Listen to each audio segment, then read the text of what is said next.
Welcome to Lisbon and welcome to Draw Tip Tuesday. My name is Koosje Koenen and I love drawing, and I am in Lisbon because I've been teaching a couple of workshops here, and today is my day off, so I'm off to draw and I will record the process for you. This is the kiosk at Principe Park, the very same one that I have drawn for my demo at the live online Street View World Tour a couple of months ago. If you missed that, you can find the recorded video on Eleanor Dowdy's YouTube channel, and I will share the link in the description below this video. On the left page here, you can see a very quick drawing that I made of the corner of the street where I was waiting to meet my friend Cynthia, with whom I co-led the two workshops Capture the Lisbon Wow. Guess what?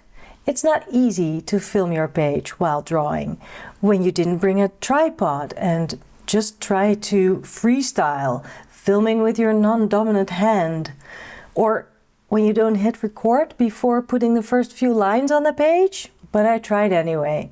This only shows that we always need to embrace the wonky in our drawing practice and in life.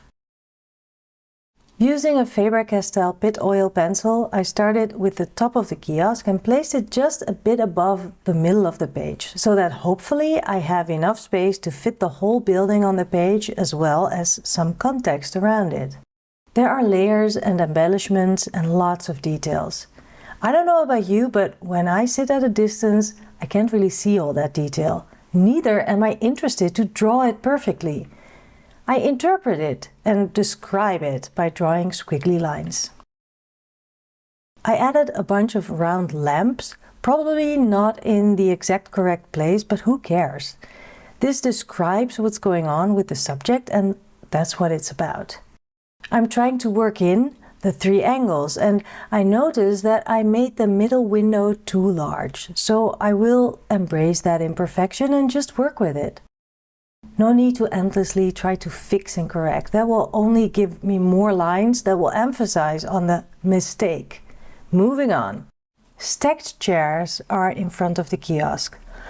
That is tricky to draw. I could skip that, but let's take up the challenge. I try to keep my pencil moving to keep myself from hesitating and fussing too much.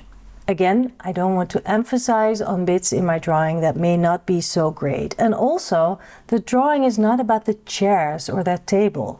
The kiosk is the star of the show. Glad that's over with, I draw the trash can, and that overlaps the view of some people sitting on the square. These kiosks are everywhere in Lisbon, and they play a big social role. People meet there for drinks and snacks and to catch up. So I include some of the people I see. The proportions are a bit off, but it's just a small part of the drawing, so I don't overthink that. I keep adding people to give more life. See? The more the drawing grows, the less noticeable the so-called mistakes become, like proportions that are off or weird lines for chairs and tables. You can kind of bluff your way through your drawing by keeping the inner critic away, simply by moving along and not staying with a mistake or negative thought. Easier said than done, I know, but you can do it. The tree next to the kiosk is so lush and green, I want to include it for context. Not looking at individual leaves, who has time for that, but quickly sketching the main shape. I'm sitting in the shadow of some big trees and the leaves are hanging over, so I draw a few to bring in a foreground and some depth with that.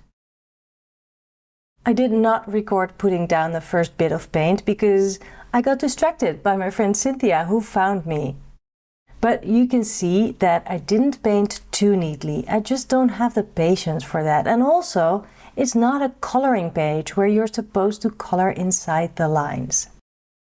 I'm using Daniel Smith watercolors and a Pentel Aquash waterbrushpen.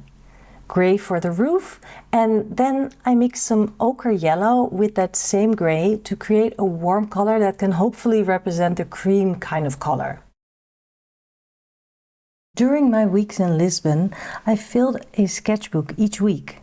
You can fill a travel sketchbook in a week too. Even better, you can do it in Paris. Join me and my friends Cynthia Morris and Marcus McAllister in October for the workshop Paris Sketchbook. You will love learning new ways to capture your experiences in your pages. And after the workshop, you'll benefit at home too, filling your pages, capturing your life in a meaningful and fun way. Come with us and become the artist you want to be in Paris. Follow the link in the description. There's a bird visiting, and because I am sitting here so still and quiet, he hangs around close to me. It's the same type of bird that sings to me every morning in front of the window of my apartment, so I want to include him in the drawing. I add some shadow for context and wait. The tiny blue car on the left is always parked there, so I had to include it. But I don't color it completely as I want the focus to be on the coral pink kiosk. I mix gray using brown and blue so I can add some shadow. I'll use the same mix for some suggestion of a texture in the background. Still with the same paint mix, I add a wash to the people in the background. They are in the shadow of the umbrellas. The gray also pushes them a bit to the background. Yellow for the lamps. A little bit more layering for shadows on the kiosk. Bright green mixed with a bit of the kiosk's pinkish red I still have on my palette makes for a nice green for the tree.